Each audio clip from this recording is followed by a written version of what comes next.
সন্ত্রাসী কার্যক্রমে জড়িত ব্যক্তি বা সত্তা এবং তাদের কর্মকাণ্ড নিষিদ্ধ করার বিধান যুক্ত করে সন্ত্রাস বিরোধী অধ্যাদেশ সংশোধন 2025-এর খসড়ার নীতিগত এবং চূড়ান্ত অনুমোদন করেছেন উপদেষ্টা পরিষদ। রোববার রাষ্ট্রীয় অতিথি ভবন যমুনায় প্রধান উপদেষ্টা অধ্যাপক মোহাম্মদ ইউনূসের সভাপতিত্বে অনুষ্ঠিত উপদেষ্টা পরিষদের এক বৈঠকে এই খসড়া অনুমোদন করে উপদেষ্টা পরিষদ। এ নিয়ে আলোচনা করতে রাজধানীর কাফরুল থেকে আমাদের সঙ্গে যোগ দিচ্ছে সুপ্রিম কোর্টের আইনজীবী ডক্টর কাজী জাহিদ ইকবাল। ডক্টর কাজী জাহিদ ইকবাল, আপনাকে স্বাগত জানাচ্ছি আমাদের সংবাদে। জানতে চাই, কোন কোন সীমাবদ্ধতার কারণে সন্ত্রাস বিরোধী অধ্যাদেশ সংশোধন করতে হলো, একটু বিস্তারিত বলবেন আমাদের। আপনার যে আইনটি আমাদের আছে, আপনার 2009 সালের সন্ত্রাস বিরোধী আইন, এই আইন অনুসারে যদি কোনো সংগঠন রাষ্ট্রের কোনো কাজের জন্য হুমকি স্বরূপ হন অথবা কোনো সন্ত্রাসী কার্যকলাপের আশঙ্কা তৈরি করেন অথবা করেন, এইরকম যে কোনো বিষয় যদি থাকে, রাষ্ট্র যদি এরকম মনে করেন, তখন এই আইনের 18 ধারা অনুসারে রাষ্ট্র যে কোনো সংগঠনকে, ব্যক্তিকে, সংগঠন শব্দটা না ব্যবহার করে আইনের সত্তা শব্দটা ব্যবহার করা হয়েছে। এবং আমাদের বুঝতে হবে যে সত্তা শব্দটা আরো একটু ব্যাপক অর্থ বহন করে এবং এটার ব্যাপ্তি একটু বেশি। সুতরাং সেটার আওতায় বলতে পারেন যে 18 ধারা অনুসারে রাষ্ট্র যদি মনে করেন যে কোনো সংগঠন তার জন্য অসুবিধাজনক বা হুমকি স্বরূপ বা কোনো ধরনের ডিস্টারবেন্স তৈরি করতে পারে, সন্ত্রাসী কাজ হতে পারে অথবা সিকিউরিটির প্রশ্ন আসতে পারে, তাহলে রাষ্ট্র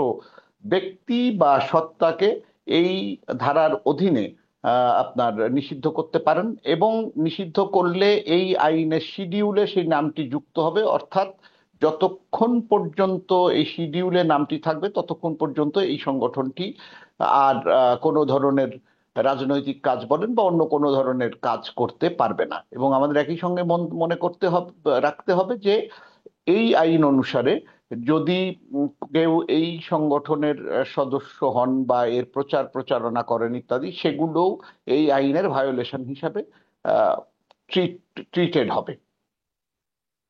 ডক্টর জাহিদ, সংগঠনের কার্যক্রম নিষিদ্ধ করতে অধ্যাদেশ সংশোধন করা হলো, ভবিষ্যতে কি এই নিয়ে বিতর্ক হওয়ার কোনো শঙ্কা থাকছে? দেখেন, এই বিষয়গুলো তো রাজনৈতিক। আপনার আইন যেটা বলেছে আমরা সেটা বলতে পারি। এখন ভবিষ্যতে এর আগেও কিন্তু, মানে এটি প্রথমবার নয় যে এই আইনের আওতায় কোনো সংগঠনকে নিষিদ্ধ করা হচ্ছে। এর আগেও অনেকগুলা সংগঠনকে এই আইনের আওতায় নিষিদ্ধ করা হয়েছে। সেই নমুনা আমাদের এই বাংলাদেশে আছে। এবং এর আগে যখন আওয়ামী লীগ ক্ষমতায় ছিলেন, যে সংগঠনটি এখন এই আইনের আওতায় আসেন, তারাও অনেকগুলো সংগঠনকে নিষিদ্ধ করেছিলেন এই আইনের আওতায়। সেই ক্ষেত্রে আওয়ামী লীগ সমালোচিত হয়েছে এবং তারা এখন বিতর্কিত সংগঠন, জি। তারা বাতিল সংগঠন, এখন তারা নিষিদ্ধ। সেই প্রশ্নটি আমার, যে এই আইনটি আসলে পরে আসলে সমালোচনার শিকার হবে আমি কিনা। ওখানেই আসছিলাম, যে ফলে এখন নতুন করে যখন অন্য সরকার আছেন, তখন তারা যখন সিকিউরিটি থ্রেট অনুভব করেছেন বা একটা জনদাবির প্রসঙ্গ আমরা দেখলাম, তখন তারা এটা করেছেন। এখন ভবিষ্যতে আসলে এই সিদ্ধান্তটি সমালোচনা করা হবে কিনা বা সমালোচিত হবে কিনা সেটা এই মুহূর্তে বলা মুশকিল। তবে এই মুহূর্তে বিষয়টির একটি জনদাবি ছিল, সেটি তো দেখা যাচ্ছে। এবং একই সঙ্গে সরকার মনে করছেন এই আইনটি প্রয়োগ আসলে রাষ্ট্রের জন্য দরকার। সেই সকল কারণেই হয়তো তারা প্রয়োগ করেছেন। সুতরাং ভবিষ্যতে আসলে আহ, রাজনৈতিক প্রেক্ষাপটের উপর নির্ভর করবে আসলে যে এটা কিভাবে দেখা হবে। আরেকটি বিষয় যেটি আমরা দেখেছি, যে এই আইনে অনলাইন বা সামাজিক যোগাযোগ মাধ্যমে প্রচারও কিন্তু নিষিদ্ধ করা যাবে বলা হয়েছে। জি। এতে ব্যক্তি স্বাধীনতা কি ক্ষুণ্ণ হতে না, পারে? আপনার এই আইনটিতে পুরো ডিটেলসই বলে দেওয়া আছে। এটা দুটো জায়গায় আপনি দেখবেন। একটা হলো আপনার যদি ধারা আপনি 8, 6, 7, 8, 9 এখানে দেখেন, তাহলে আপনি যদি এর সদস্য হন, এর প্রচার প্রচারণা চালান অথবা এর কোনোভাবেই আপনি যদি এটাকে বুস্ট করেন ইভেন, তাহলেও আপনি এই ধারার ভায়োলেশন হয়েছে বলে ধরা হবে। এটা একটা জায়গা, এটা আইনের ভেতরেই আছে। এবং একই সঙ্গে আপনার যেখানে আমরা বললাম যে 18 থেকে যে ধারাগুলো, সেখানে দেখা যাচ্ছে যে এই আইন এই মানে কোনো সংগঠন নিষিদ্ধ করা, ব্যক্তিকে নিষিদ্ধ করা এবং সেই তার কনসিকুয়েন্স কি হবে। আপনাকে মনে রাখতে হবে যে ব্যক্তি স্বাধীনতা, বাক স্বাধীনতার প্রসঙ্গটি একটি।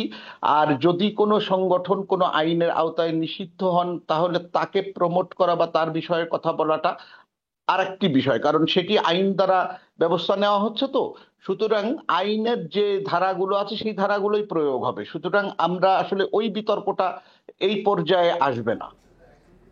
জি, ডক্টর জাহেদ, আপনাকে অনেক ধন্যবাদ আমাদের সাথে যুক্ত হয়ে এসে আলোচনা করবার জন্য।